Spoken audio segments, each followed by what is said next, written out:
Pernahkah Anda berjalan sendirian di malam hari, di tengah gemerlap gedung pencakar langit Jakarta? Atau mungkin melewati gang sempit Surabaya yang diselimuti kabut gelap usai hujan?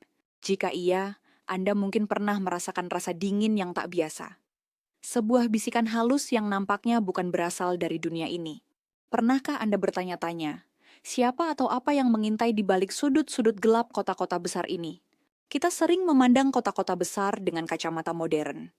Jalan-jalan padat, kemacetan yang tiada akhir, lampu neon yang berkedip tanpa henti. Tapi, di bawah hiruk-pikuk itu, ada dunia lain.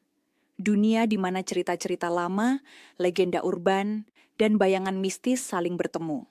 Hari ini, kita akan menjelajah ke dimensi lain, menyusuri jejak langkah roh-roh yang menghantui setiap sudut kota besar Indonesia. Dimulai dari ibu kota, Jakarta, kota yang tidak pernah tidur. Jalan-jalan yang ramai pada siang hari, pada malam tertentu, berubah menjadi tempat kosong yang penuh misteri. Ambil contoh cerita hantu urban paling terkenal di Jakarta, Si Manis Jembatan Ancol. Kisah ini melegenda hingga menjadi bagian tak terpisahkan dari budaya pop. Konon di sebuah malam yang kelam, seorang gadis muda yang bernama Mariam dibunuh secara tragis di sekitar area Jembatan Ancol.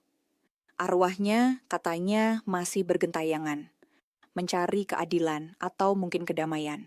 Mereka yang melewati area ini pada malam hari sering melaporkan pengalaman aneh. Dari melihat sosok perempuan bergaun putih hingga mendengar tangisan samar di udara. Animasi kisah ini bahkan telah membawa sosok si manis ke layar kaca, menyebarkan misteri ini ke seluruh negeri.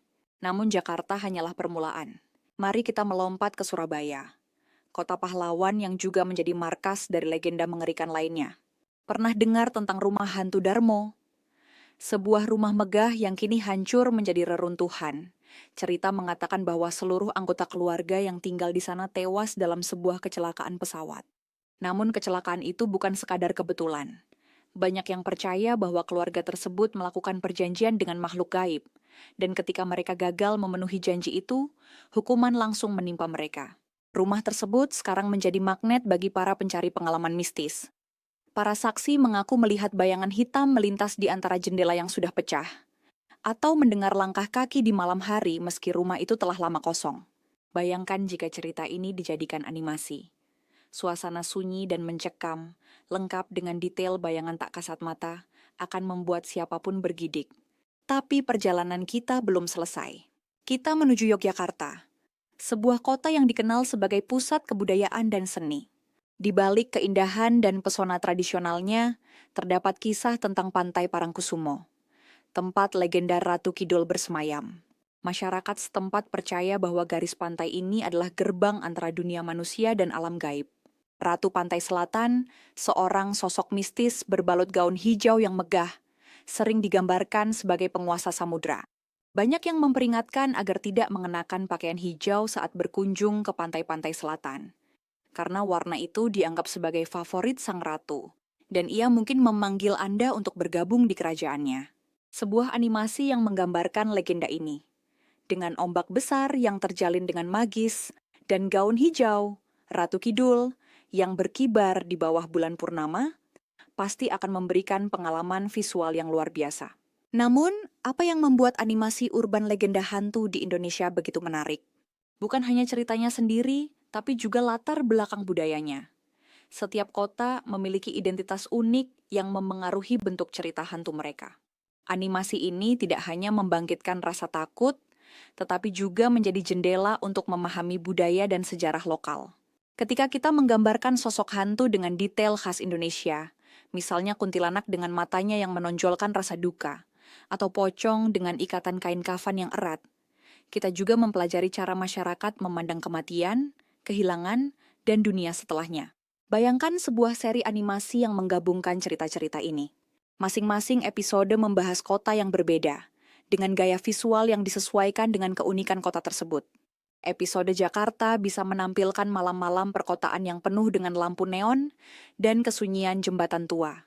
Surabaya akan menghadirkan latar reruntuhan berlumut, dengan suasana yang benar-benar sunyi, hanya diiringi oleh derak suara kayu tua. Sedangkan Yogyakarta dapat menyajikan visual penuh seni tradisional, dengan batik yang terjalin di sekitar elemen mistisnya. Lebih dari sekadar cerita hantu, animasi seperti ini akan menjadi pengalaman budaya yang menyeluruh. Dan, menariknya, teknologi animasi modern memungkinkan cerita-cerita ini dibuat dengan visual yang memukau. Bayangkan ombak yang bergerak lembut namun penuh ancaman, atau angin malam yang membawa suara-suara bisikan. Suara, warna, dan gerakan semuanya berpadu untuk menciptakan dunia yang terasa nyata. Hampir seperti Anda sendiri bisa merasakan hawa dingin dari makhluk-makhluk itu. Tapi tentu saja, semua ini kembali kepada Anda. Apa pendapat Anda tentang urban legend di Indonesia? Apakah Anda percaya pada cerita-cerita ini? Atau Anda hanya menganggapnya sebagai hiburan semata? Barangkali, pertanyaan yang lebih penting adalah, apakah Anda berani menyelidiki sendiri dan menggali rahasia yang tersembunyi dalam bayang-bayang kota-kota besar ini? Jadi lain kali Anda melewati jalanan yang gelap dan sepi, atau mendengar bunyi langkah kaki meskipun tak ada siapapun di belakang Anda, ingatlah, Anda mungkin tidak sendirian. Selamat malam dan semoga mimpi buruk tidak menghampiri Anda terlalu sering.